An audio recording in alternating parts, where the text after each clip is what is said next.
Outdated? After everything I've done for this company?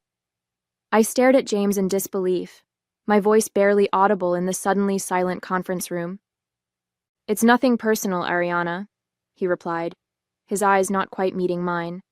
"We need fresh perspectives, new blood. The manufacturing industry is evolving, and we need to evolve with it." 20 pairs of eyes watched the exchange. My colleagues, people I'd worked alongside for years, shifted uncomfortably in their seats. A few looked down at their notebooks, avoiding the spectacle entirely. James adjusted his tie, a smirk playing at the corner of his mouth. "HR has your severance package ready. We'll need your security badge and laptop before you leave the building." The humiliation burned through me. 20 years at Meridian Manufacturing, gone in a 5-minute speech delivered at our monthly staff meeting. I took a deep breath, rose from my chair, and nodded. "I wish you all the best," I said, my voice steadier than I felt. I gathered my notepad and pen, the only personal items I'd brought to the meeting, and walked out without another word. "My name is Ariana Vasquez, 49 years old. Until 10 minutes ago, I was the production systems manager at Meridian Manufacturing, one of the largest custom metal fabrication companies in Chicago. I started as an assistant on the factory floor when I was 29 and worked my way up, learning every aspect of our production systems, both the visible ones on paper and the invisible ones that kept everything running smoothly. For 2 decades, I've been the person everyone called when things went wrong, the one who stayed late troubleshooting supplier issues, who knew which machines needed special handling, who remembered that client A needed their orders packaged a specific way, or they'd reject the entire shipment. I created workarounds and solutions that weren't in any manual because I had to. The company grew faster than our documentation could keep up. And now James Henderson, our new operations director who'd been with the company all of 6 months, had decided I was outdated. As I cleaned out my desk, my phone buzzed with messages from a few colleagues expressing shock and sympathy. I appreciated the support, but knew it wouldn't change anything. I boxed up 20 years of personal items in under 30 minutes, a depressingly small collection of photos, awards, and desk trinkets.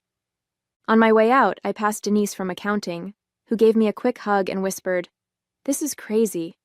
You know that new automated inventory system they're implementing next week? No one knows how it integrates with our payment tracking system." I smiled sadly. I'm sure they'll figure it out. But as I handed my badge to security and walked to my car, a cold realization settled in my stomach. They wouldn't figure it out, because I was the only one who fully understood how deeply interconnected our systems were, and I had just been shown the door. My relationship with Meridian Manufacturing began when my daughter Sophia was just 4 years old. As a single mother with only an associate's degree, I was grateful for the stable job and threw myself into learning everything I could. The early years were a delicate balancing act: daycare pickups, pediatrician appointments, and late nights studying manufacturing processes after Sophia went to bed. I missed school plays and parent-teacher conferences because we had rush orders. I postponed vacations when systems needed upgrading. I skipped my own mother's 70th birthday celebration because a critical client was visiting. Meridian became my second home, and my colleagues became a kind of family. Robert, the previous operations director who retired last year, recognized my dedication. "You're the glue holding this place together, Ariana," he'd often say. Under his leadership, I was promoted 3 times, eventually overseeing all production systems. Robert understood that my value wasn't just in what I did, but in what I knew, the institutional knowledge that couldn't be captured in procedures or manuals. I tried to document the systems I'd created. I truly did. Every January, I'd start the year with the resolution to get everything on paper. But emergencies always took precedence. A supplier would suddenly go out of business, a machine would break down, or a client would need a last-minute change to a major order. The documentation remained perpetually incomplete, living largely in my head. When James Henderson arrived 6 months ago to replace Robert, I had concerns, but tried to give him the benefit of the doubt. He came from a larger manufacturing operation with impressive credentials and talked constantly about modernization and efficiency. At first, I appreciated his fresh perspective. Meridian had grown comfortable with certain inefficiencies, and some processes did need updating. I tried to work with him, explaining the complex web of systems and workarounds that kept our operation functioning. But James seemed more interested in quick wins than understanding the foundation. "We need to streamline," he'd say, waving away my explanations. "All this tribal knowledge is precisely the problem." When he announced plans to implement a new automated inventory system, I raised concerns about integration with our existing processes.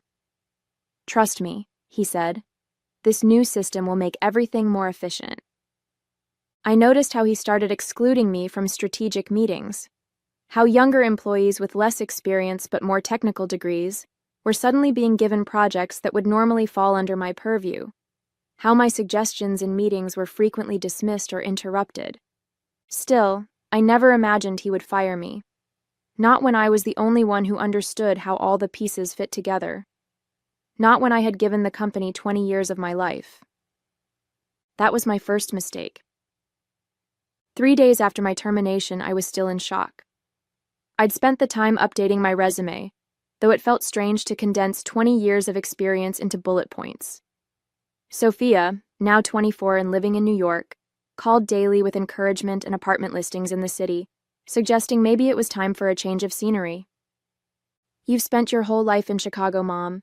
Maybe this is the universe telling you to try something new." I appreciated her optimism but wasn't ready to make any major decisions. First, I needed to process what had happened. That morning, I met Denise for coffee. She looked tired, with dark circles under her eyes suggesting she hadn't slept well. "It's been chaos," she said, stirring her latte absently. "The new inventory system went live yesterday, and nothing is working properly." I tried to hide my lack of surprise. Teething problems. New systems always have them. "This is more than teething problems, Ariana. Orders are getting lost, inventory counts are wrong, and no one can figure out why the system keeps rejecting certain client accounts." She leaned forward. "James is freaking out. The executive team is asking questions, and he's telling everyone that you deliberately sabotaged the integration." "What?" I nearly knocked over my coffee. "That's ridiculous. I would never do something like that." "We know that," Denise assured me. "But James needs a scapegoat." As I drove home, my shock turned to anger. After everything I'd given Meridian, James was now attacking my professional integrity. It was beyond unfair. It was potentially damaging to my career if word got out. I was still fuming when my phone rang with an unfamiliar number. Assuming it was a recruiter, I answered professionally. "Ariana Vasquez speaking." Ariana, thank God. The voice was immediately recognizable. David Sinclair, Meridian's CEO. "We have a situation." The desperation in his voice was palpable. I remained silent, waiting. "Look, I'll be blunt. The new system is a disaster. We've got orders backed up, inventory missing, and 3 of our biggest clients threatening to pull their contracts if we don't resolve this immediately." He paused. "We need you back." I gripped the phone tighter. "David, James just fired me. He's telling people I sabotaged the company." "James doesn't know what he's talking about," David replied dismissively. "He didn't understand how integral you were to our operations. None of us did, really. We took your knowledge for granted." The validation I'd been seeking for years had finally arrived, but only after everything had fallen apart. Part of me wanted to savor the moment, to let them struggle as I had so many times trying to keep their systems running. But another part, the part that had poured my heart into this company for 2 decades, ached at the thought of everything I'd built crumbling. "Please, Ariana," David continued, his voice dropping to an almost pleading tone. "Come back as a consultant. Triple your previous salary. We'll make it worth your while." I sat in my car, staring at the phone, a storm of conflicting emotions washing over me. They needed me now. But where was this recognition when it actually mattered? After a sleepless night weighing my options, I agreed to return to Meridian as a consultant, but on my terms. I would work remotely, set my own hours, and my contract would include a non-disparagement clause addressing James's false accusations. David agreed immediately, desperation evident in his voice. My first day back was strange. I connected to Meridian's systems from my home office, the familiar interfaces now viewed through a different lens. I wasn't an employee anymore. I was a hired gun brought in to save them from their own mistakes. It didn't take long to identify the primary issues. The new inventory system hadn't been properly integrated with the payment tracking system, exactly as I had warned. Moreover, several client-specific workarounds I'd implemented over the years had been overlooked during the transition. The system was trying to force standardization on processes that required customization. I documented the problems and solutions methodically, creating clear instructions for the IT team. By the end of the day, the most critical issues had been addressed, and orders were flowing again. I sent a comprehensive report to David, copying the relevant department heads but deliberately excluding James. The next morning, my inbox contained effusive thanks from David and several other executives. The only message from James was terse. Please copy me on all communications going forward. I replied with professional courtesy, attaching my previous report. Within an hour, he requested an emergency virtual meeting with me and the IT team. When I joined the video call, James's face appeared on my screen, tight with barely concealed anger. Ariana, while we appreciate your help with the immediate crisis, we need to discuss your approach, he began. Some of your solutions seem to be reverting us to the old methods rather than embracing the new system's capabilities. I'm using hybrid solutions that allow the new system to function with our existing client requirements, I explained.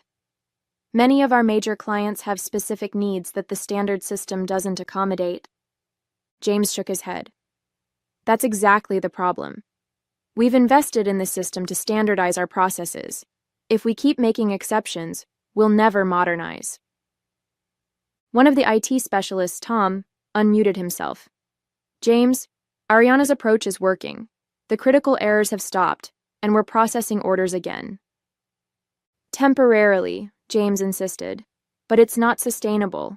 We need to retrain our clients to work with our new standardized system. I muted myself to prevent an incredulous laugh from escaping. Retrain our clients? Some of these companies had been with Meridian for decades and represented millions in annual revenue. They wouldn't change their entire operation to accommodate our new software. The meeting continued with increasing tension.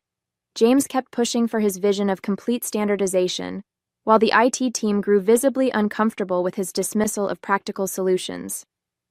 Later that afternoon, I received an email from James outlining a new direction for my consulting work, essentially asking me to create documentation for his standardization plan rather than fixing the immediate problems.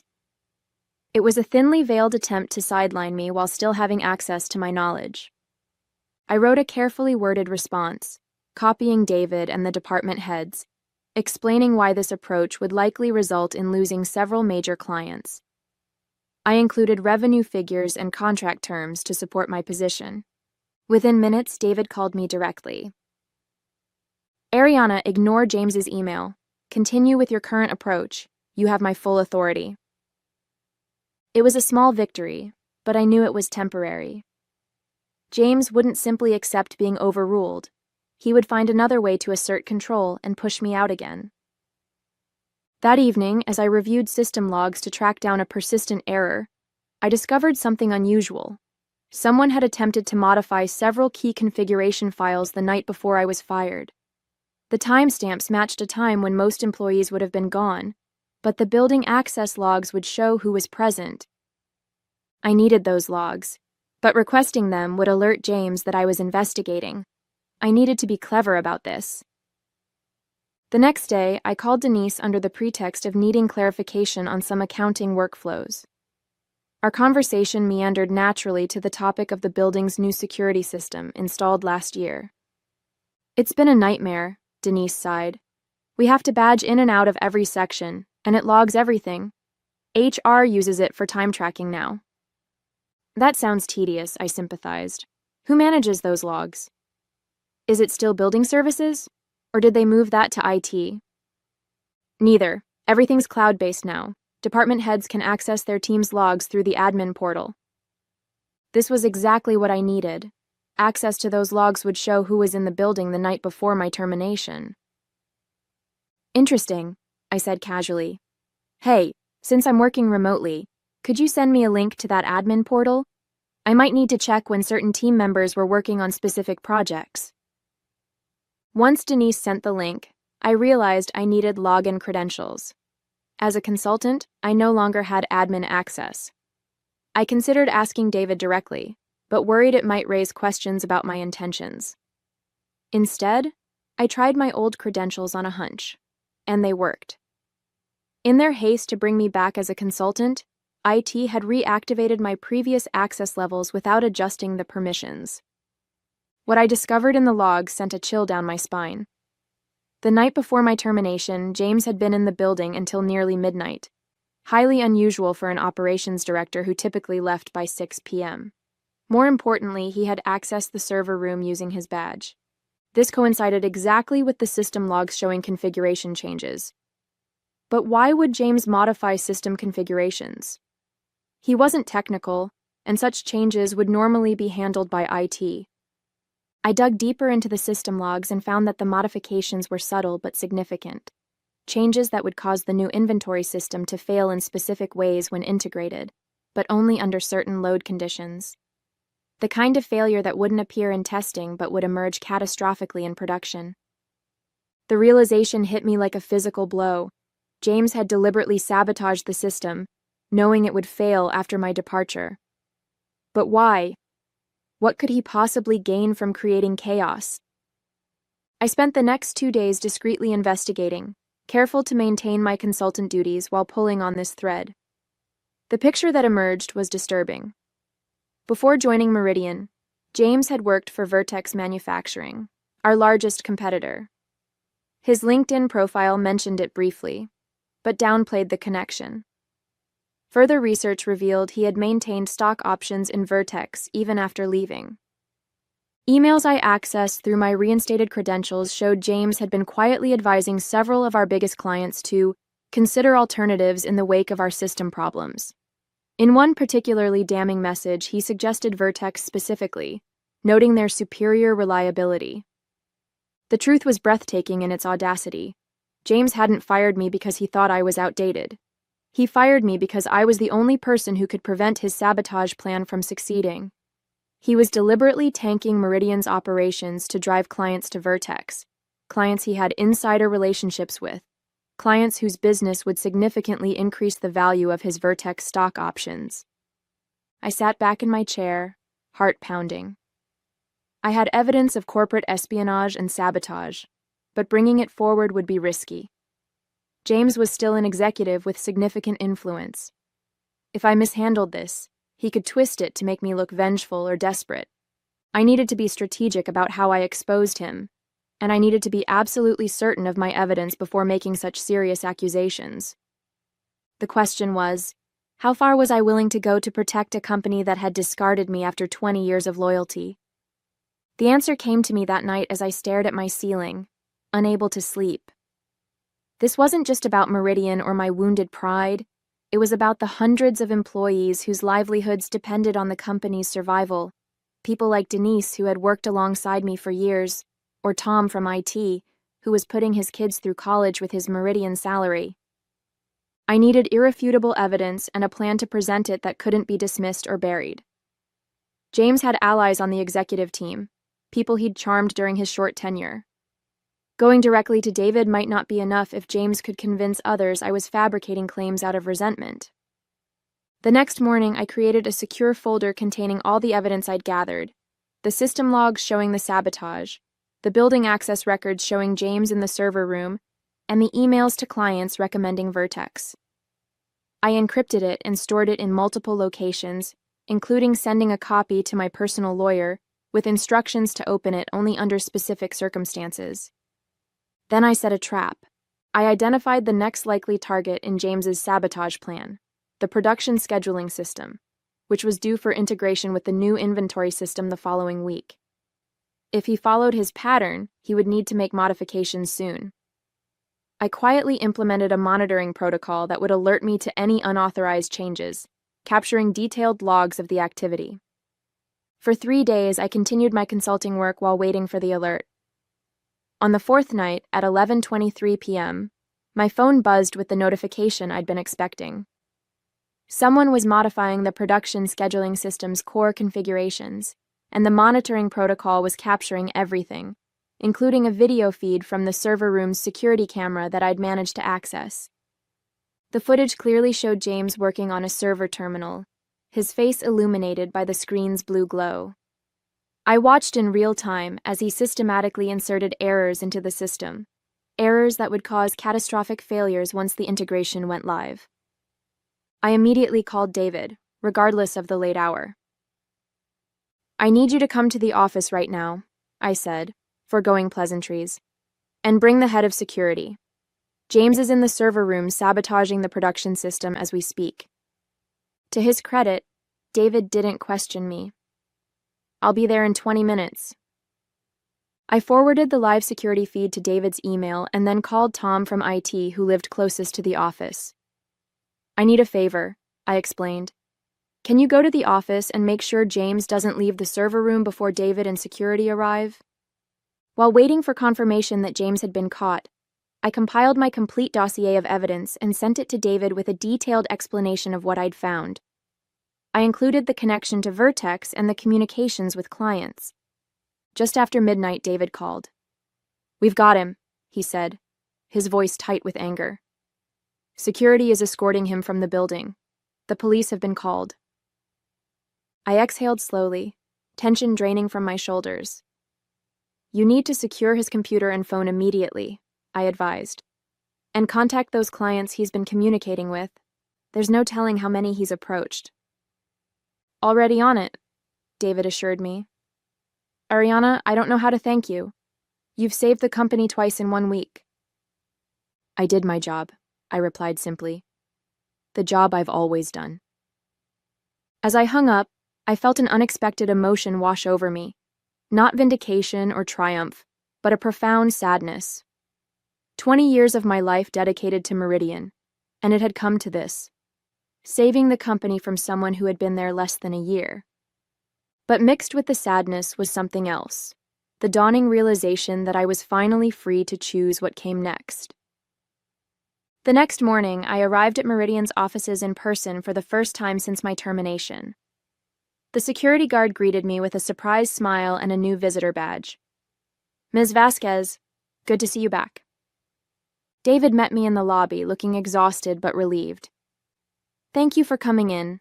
The board is assembling for an emergency meeting, and they've asked you to join." Walking through the familiar hallways felt surreal. Colleagues stopped to greet me, many offering quiet thanks or expressions of disbelief about James's actions. News had traveled fast. The boardroom was filled with tense executives when we entered. David guided me to a seat near the head of the table and began the meeting without preamble. "As you all know, we've uncovered evidence that James Henderson was deliberately sabotaging our systems to drive business to our competitor, Vertex Manufacturing. The police are involved, and we've already contacted our legal team about industrial espionage charges." He turned to me. "Ariana has compiled comprehensive documentation of the sabotage, which has been distributed to each of you. She was instrumental in uncovering this plot and catching James in the act." The board members reviewed the evidence in stunned silence. Finally, the chairwoman, Eleanor Barnes, looked up at me. "Ms. Vasquez, on behalf of the board, I want to extend our sincere apologies for what happened. Your termination was clearly a terrible mistake." "It was more than a mistake," I replied calmly. "It was the result of a systematic devaluation of institutional knowledge in favor of surface-level modernization. James was able to target me precisely because the company had already minimized my contributions." An uncomfortable silence followed. This wasn't what they'd expected. Contrition and gratitude, perhaps, but not a critique of their leadership culture. "You're right," David finally acknowledged. "And that's why we'd like to offer you a new position, Vice President of Systems Integration, reporting directly to me." We need someone who understands both our legacy systems and how to modernize without destroying what works. I smiled. I appreciate the offer, David, but I have a different proposal in mind. 3 months later, I stood in the lobby of Meridian Manufacturing, preparing to leave after my final day as a consultant. The systems were stable, thoroughly documented, and managed by a team I had personally trained. The production floor was operating at peak efficiency, and client relationships had been largely restored. James Henderson had been arrested on corporate espionage charges, and Vertex Manufacturing was facing a major lawsuit. The scandal had made industry news, with James's reputation in ruins. Several other companies had discovered similar sabotage attempts in their systems, suggesting his scheme had been more widespread than initially thought. As for me, I had declined Meridian's offer of executive employment. Instead, I'd negotiated a 6-month consulting contract at an exceptional rate to rebuild their systems and train their staff properly.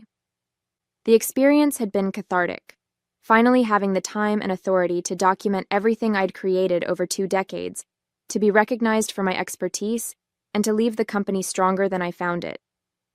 David approached as I prepared to leave. "Are you sure I can't convince you to stay?" he asked, not for the first time. "I'm sure," I replied.